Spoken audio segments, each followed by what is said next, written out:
He cheated, left me for her. Now he's broke, alone, and working for my friend. I didn't know a single Tuesday afternoon could split my life into before and after. Work had been slow, so I left early, carrying his favorite Thai takeout in one hand and my purse in the other. I remember smiling to myself in the elevator, picturing his surprised face when I walked in. The apartment door was unlocked, which wasn't unusual, but the moment I stepped inside, the air felt different. Still. Heavy. I walked down the short hallway toward our bedroom. The door was ajar. And then, in one glance, everything I thought I knew about my marriage collapsed. My husband was in bed with her. Not just any her, but the woman I had introduced to him 6 months earlier at a friend's barbecue. She froze mid-motion, her face draining of color. He scrambled, stammering my name. I didn't scream. I didn't throw the takeout at the wall. I just turned, walked out, and shut the door behind me. My hands were steady, but inside, I was shattering. What happened next wasn't quiet. Within hours, my best friend posted a vague but unmistakable Facebook status. Screenshots started surfacing, texts, hotel receipts. Friends shared them. His own sister messaged me, "I'm so sorry. I didn't know he was capable of this." By morning, his social life was scorched earth. Unfollowed. Uninvited. Cancelled. And by the end of the week, he had moved out, straight into her arms. He called it starting fresh. But I didn't know then that his fresh start would be the beginning of the longest, slowest fall of his life. And I would have the front row seat I never asked for. If you only saw their Instagram, you'd swear they were living a fairy tale. Beach trips with windswept hair and golden sunsets. Candlelit dinners at places I knew neither of them could really afford. Matching gym outfits with captions like, "Stronger together."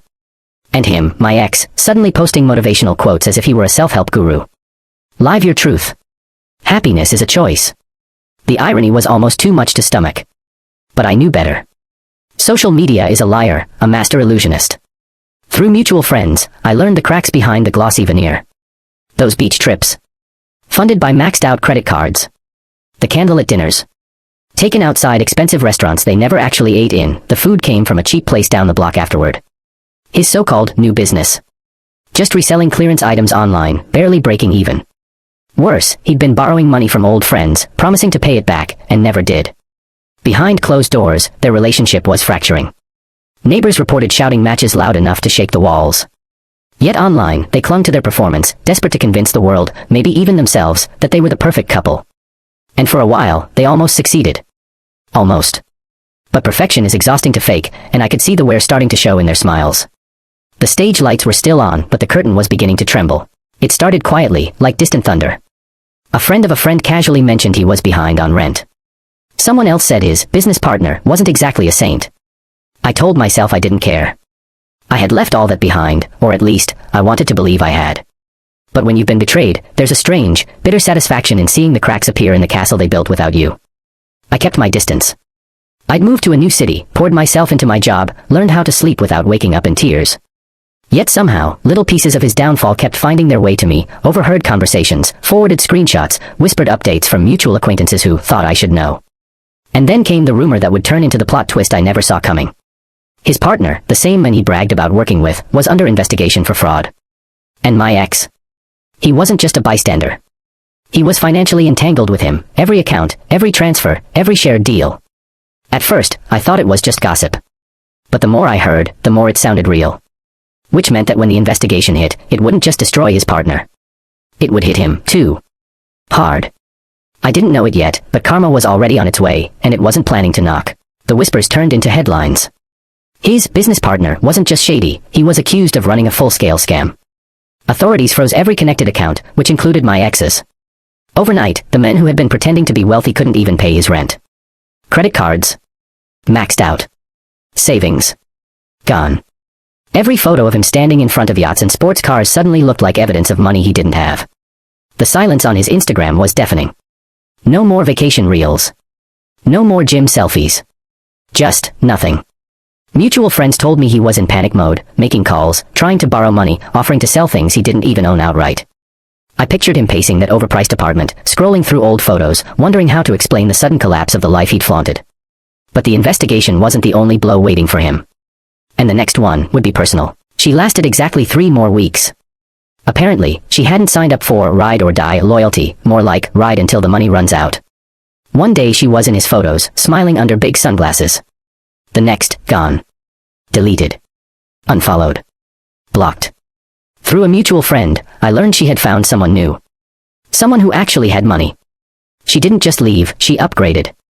And my ex. He was left standing in the ruins. Alone in an apartment he couldn't afford. Bills stacking on the kitchen counter. No one to take those cutesy matching outfit selfies with. I should have felt sorry for him. Instead, I felt nothing. Except maybe the faintest trace of satisfaction. But desperation changes people. And soon, he'd take a job he swore he'd never stoop to, one that would put him right back into my orbit. Broke and cornered, he finally took a job at a mid-sized company in our old city. On paper, it wasn't terrible. But reality had a sense of humor. That company. One of my clients. And his direct boss. A close friend of mine, someone who knew everything. The affair. The screenshots. The receipts. Every day he walked into that office, he faced people who knew exactly what he'd done. There was no yelling, no confrontation. Just polite professionalism, and the quiet, unshakable judgment that follows you like a shadow. It was poetic justice. He'd once told me, "No one will ever believe you if you try to make me look bad." Turns out, I didn't have to lift a finger. He was doing that work himself. But the story wasn't done. Months later, I get a message that would bring all of it, the pain, the betrayal, the memories, rushing back. It was a rainy Tuesday when my phone buzzed with an unknown number. I almost ignored it. But something made me open the message. I know I don't deserve to ask, but could we talk? I stared at it for a long time. My first instinct was to block him and never look back. But curiosity is a dangerous thing. I had moved on, new city, new friends, a quiet life. But I realized I wasn't afraid of him anymore. So I replied. We set a time. A place. I didn't know what I'd say. I didn't know what he wanted. But I knew one thing, this time, the power was in my hands. The cafe was small, tucked away on a quiet side street.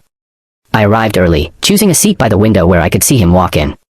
My hands wrapped around the warm coffee cup, not from nerves, at least, that's what I told myself, but from the cold draft seeping in from the door. When he finally stepped inside, I almost didn't recognize him. He looked smaller. Not just thinner, but diminished. His skin was pale, his hair thinning, his clothes carrying that faded look of too many washes and not enough replacements. He spotted me and tried to smile. It didn't reach his eyes. We ordered coffee. The silence between us was thick enough to taste. For a moment, I wondered if he'd even manage to speak. Finally, he did. I wanted to say, "I'm sorry." It wasn't rushed. It wasn't defensive. It sounded real. Almost. But after everything, after the betrayal, the lies, the nights I spent curled up on the bathroom floor trying to breathe, could 2 words even begin to matter? He didn't stop at sorry. Once he started talking, it poured out like he'd been holding it in for years. He admitted leaving me was the biggest mistake of his life. That the woman he left me for was toxic from the beginning. That his so-called fresh start had been nothing but one bad decision after another, dressed up with filters and hashtags. He said every time something went wrong, the fraud investigation, the breakup, the job, he thought about me. About what he'd thrown away. About how, despite everything, I had never tried to destroy him publicly, even when I could have. For a moment, I almost felt sorry for him. Almost. But then, I remembered. I remembered the way he looked me in the eye and lied. The holidays I spent alone while he claimed to be working late. The months of wondering what I'd done wrong when it had never been about me at all. No. He wasn't here to unburden himself for my sake. He was here to make peace with his own guilt. And I wasn't about to let him rewrite the story. I told him I accepted his apology, not because I forgave him, but because I didn't need to. I'd built a life without him. I had moved on. And forgiveness, I'd learned, was a gift you gave yourself, not the other person. I'm not happy about what you did, I said, but I don't need revenge. You've already punished yourself more than I ever could. He didn't argue. He just nodded, eyes down, like he knew it was true. We finished our coffee in silence. No handshake. No hug. Just 2 people who had once shared everything, now reduced to polite strangers. When I stood to leave, there was no dramatic farewell. I walked out into the cool air, realizing that for the first time since the day I caught him, I wasn't carrying the weight of him anymore. And that weightlessness felt like freedom. It wasn't about winning. It wasn't about proving I was better off. It was about finally seeing that his perfect new life had never been better than mine, it had only been louder. Now, all that noise was gone. No flashy vacation reels. No smug captions. Just a man sitting alone in an office where everyone knew exactly who he was and what he'd done. The justice wasn't in watching him suffer, it was in knowing I didn't have to do a thing to make it happen. The world, or maybe karma, had handled it for me. I walked through the streets that day with a quiet satisfaction. My story wasn't tied to his anymore. Whatever happened to him from here on out was no longer my burden. But there was still one thing left to understand, one final truth that betrayal had taught me. Betrayal doesn't end the moment you walk away. It lingers like a bruise, fading slowly but never completely disappearing. It changes the way you trust, the way you listen to your instincts, the way you read people's smiles. Social media lies. People can be crumbling inside but still pose under golden light to convince the world they're fine. And karma. It doesn't sprint. It strolls in at the exact right moment, with perfect timing and a perfect memory. I learned that the real justice isn't in seeing someone hurt the way they hurt you. It's in realizing they are living in the world they created, and you're no longer part of it. And once you truly understand that, you stop looking back. As I walked home from that cafe, the rain had stopped. The streets were quiet, the air smelling faintly of wet pavement and coffee grounds drifting from nearby shops. For the first time since the day I found him in our bed with her, I felt at peace. Not because he was suffering, but because his suffering no longer mattered to me. He could rebuild. He could fail again. He could vanish off the face of the earth. It didn't matter. His story had become just that, his. Mine was different now. Quieter. Stronger. Built not on proving a point, but on living without needing to. And that was the best ending I could have asked for.